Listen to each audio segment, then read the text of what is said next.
dans chacune des auditions qu'on faisait, on donnait la parole au public 3 minutes par personne.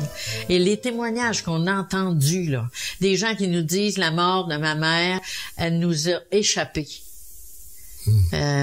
Où on n'a pas été capable de décider, où mon fils, il a pu bénéficier d'un médecin, puis il y a une madame là qui est venue là, elle a dit on lui a fait un party de bière dans le parc à côté de l'hôpital, on a tout fait, ses amis sont venus, puis après le médecin il a donné une injection là, mais tu sais c'était tellement... Puis il y a des enfants qui sont venus témoigner de leur père qui est mort dans une situation dramatique. Là, tu sais, le monsieur, ça faisait 2 ans qu'il voulait avoir une garantie que quand il serait rendu dans des difficultés telles qu'il pouvait presque plus vivre, qui aurait l'autorisation d'avoir l'aide médicale à mourir, d'avoir une injection, et les médecins ne voulaient pas, puis même sa femme, mais sa femme s'était rendue à ça, et il s'est tiré en arrière de son cabanon, mais il s'est manqué.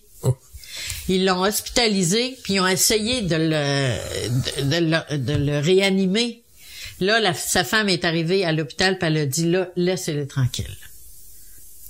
Et les enfants sont venus témoigner en disant, si mon père avait eu une garantie qui aurait pu bénéficier de l'aide médicale à mourir, il aurait sûrement vécu 2 ans, 3 ans de plus avec nous.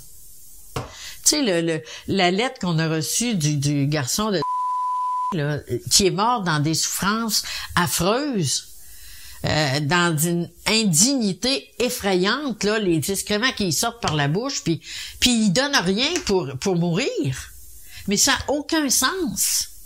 Ça n'a aucun sens pour un garçon de voir son père comme ça, puis ça n'a aucun sens pour lui de finir sa vie comme ça devant ses enfants. Ça n'a aucun sens. Qui mérite ça, là? Quand c'est un homme qui aurait été capable de dire, bon Dieu, à telle étape, s'il vous plaît. Tu sais, c'est... Moi, j'ai une des belles-sœurs de ma sœur qui a eu l'aide médicale à mourir. Ma sœur, il est parti avant les fêtes. Puis il était là. Ma sœur a dit, elle a fait un bye-bye à tout le monde. Elle a rencontré tout le monde. Elle est partie avec le sourire. Je suis prête, docteur. Puis, tu sais, pourquoi qu'elle aurait continué d'endurer le martyre après 3 cancers de suite?